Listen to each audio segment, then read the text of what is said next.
guys! Welcome back to my channel. So ito na nga guys.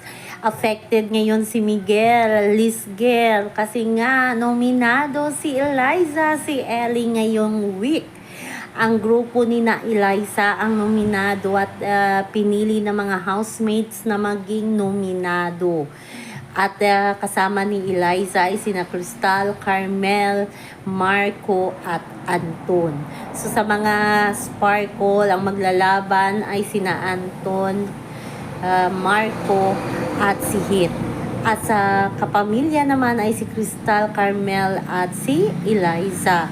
So sabi nga nila, maraming mga negative comments ang mga housemates sa kanila, lalo na sa kanilang tatlo, kay Eliza, kay Carmel at kay Crystal. May mga sariling world kasi sila, kasi mag BFF silang tatlo sa loob ng bahay ni Kuya. So nag-usap nga, sabi nga ni Miguel, syempre affected siya, natatakot siya na si Crystal ang na si Eliza ang mai-effect ngayong week. So, medyo malungkot ngayon si Miguel kasi syempre mga Lisgel, kasi pag na-effect si Eliza, wala nang pa-cute-cute sa loob ng bahay ni Kuya. So, talaga majority kasi sa mga housemates talaga yung piniling grupo na maging nominado ay ang grupo ni Eliza.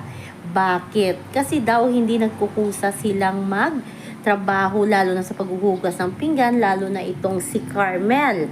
Burara daw si Carmel, kaya yung iba nilang kagrupo ay nadamay sa kanilang tatlo kung bakit hindi sila pinili ng mga housemate na manatili sa loob ng bahay ni Kuya at maging nominado.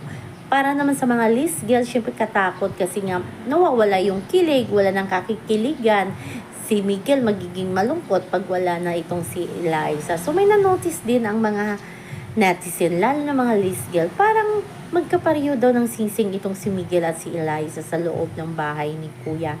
Nagkakaintindihan na ba silang dalawa? O yan ang pakaabangan natin. At syempre matindi yan ang pagbubutuhan. Kasi 6 ang pagbubutuhan nila at 3, dalawa lamang, isa sa Sparkle at isa sa kapamilya ang mawawala.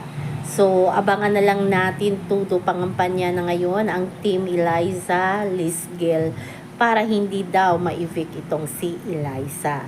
So, yan lang po guys ang ating update sa ngayon. Hanggang sa muli. Bye-bye. Always remember, huwag po tayo magpaka-stress. Please like, share, and subscribe my channel para ma-update kayo sa mga bagong upload. Bye-bye! Ayan guys, love, love, love lang!